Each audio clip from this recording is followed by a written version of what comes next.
All right, we made it into Utah. Have a good day, mate.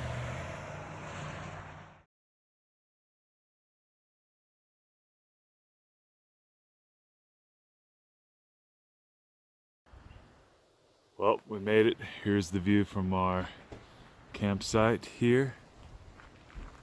I'm not even gonna try and pronounce this, the Timpooneke Campground.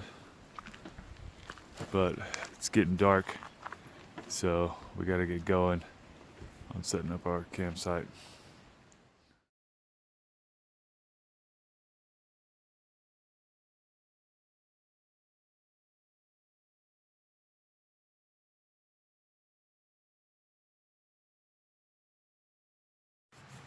Oh, okay.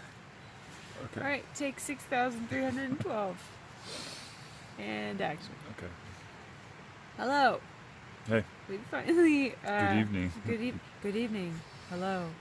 We finally reached our destination for today. Left Silverton this morning, and we drove all day. Today was our longest leg of driving for this trip. Kristina did all of it, pretty much. Booyah. Because I was sleeping. Yeah. Oh, we'll post a picture. For an hour, trying to catch up. You're welcome. Yeah, we'll show you that picture right now. And so yeah, it was a long day, and we've tried to record this I think 20 times, and we just keep laughing. So we'll kind of keep it short. We finally reached our campsite, and it's really beautiful, and you can see the peak that way, and there's a creek that way, and yeah, it's really cool. So we're gonna get an early start tomorrow, as usual. Hike a trail neither of us can remember, but we'll tell you about later. But it's a trail. We'll check in with you in the morning. And we have a shorter drive, so hopefully we'll be much more sane. Yeah. All right. Good night. Good morning, everybody. This is the view that we had when we woke up this morning. And this is our little campsite. All the aspens. Oh.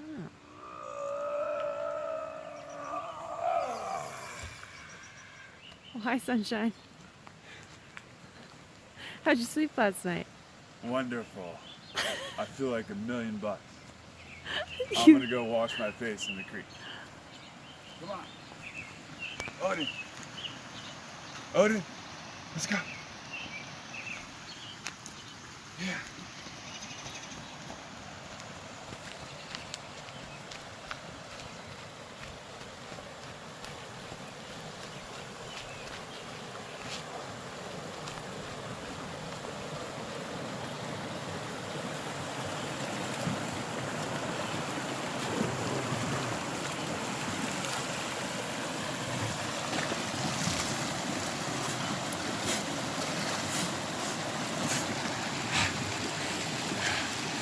That's the way to wake up in the morning. Sleeping last night next to this was amazing. The weird thing is, I kept waking up and thinking there was a fan on, like a huge fan, like one of those room coolers, but it was actually the creek. To me, that's a sign I need to spend more time in nature so where I can properly identify the awesome white noise that was happening right down from my campsite. We're gonna get ready, pack up the camp, and go on a hike. We'll let you know at the trailhead what the name of it is, because I still don't know. See you later.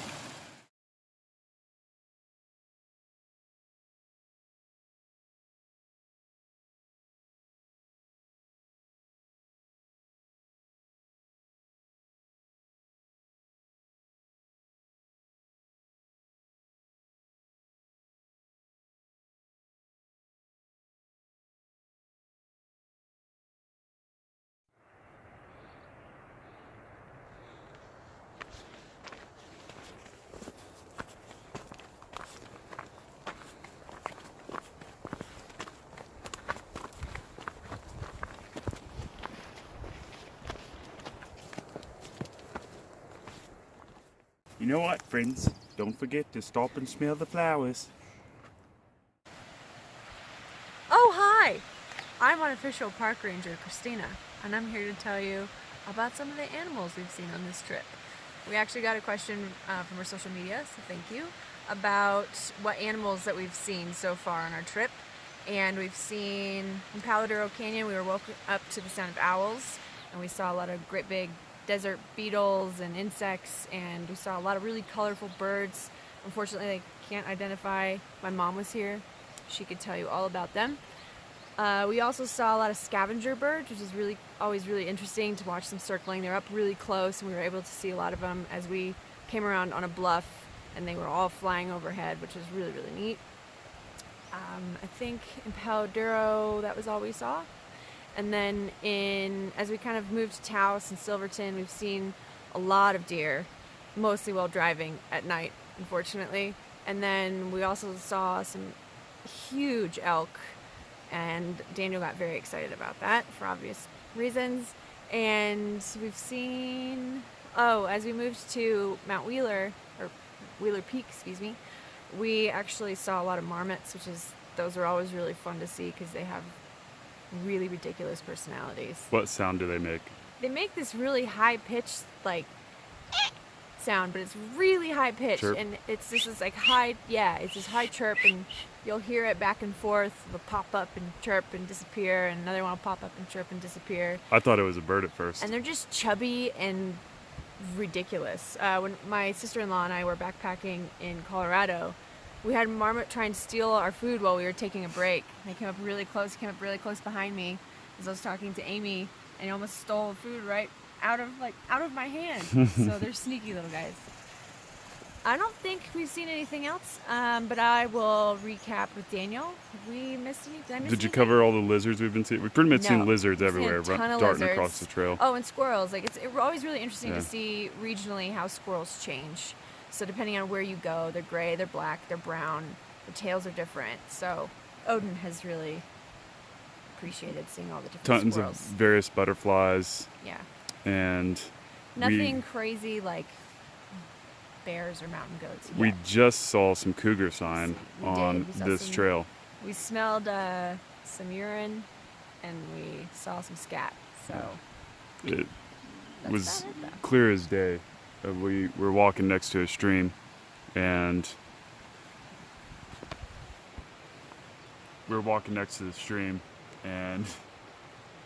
the smell of big cat piss is engraved in my brain. So it was very distinct. Why is it engraved in your brain? My grandmother used to have a Bengal tiger. So when she moved her house, she had kept this Bengal tiger inside her house. She had this piece of linoleum, and it was my brother and I's job to help him clean it out. So we grabbed this thing, and it was soaked in tiger piss. And we had to throw this thing in a trailer and take it to the dump. And as we were driving, you gotta do like Uncle Roger. Yeah. As we're driving in my grandfather's little Chevy, old school 80s truck, we look back, and there's people pulling off the road behind us. They're just like, oh God, what is that smell? It smelled so bad. And then we get to the dump, and there's this little booth there where the worker is to tell you which way to take the trash. And we pull up, and as soon as he opened his little window with this clipboard, the smell hit him, and he just goes, shut his door, just goes, oh God, go. We pulled in, and we take this thing out. Yeah. So we know it's the smell of urine real well. So I can smell some cat piss. Woo! Yeah. And there was some definitely there. And then shortly after that, we saw some scat from the mountain lion. So we're about ready to move into town, get some grub, and get on the road. Cool. Bye, guys. We'll check in later. Got done with the Pine Hollow Trail. We didn't go all the way, but we did 3.25 miles. It was very beautiful. The first section was about a mile, hugging the ridge line, and you basically are seeing this view during the whole time you're doing that first mile. And then it goes into a section of canopy of evergreens. It's super beautiful, and then opened up into this mountain field area. And so it was really enjoyable. Nice short hike today, and felt good to get the legs stretched out after not feeling so well the last couple days. But yeah, so very beautiful here. Glad we came. We are here at the Tree of Utah, and we are about ready to leave Utah. It's super rad. We've had so much fun. Nevada.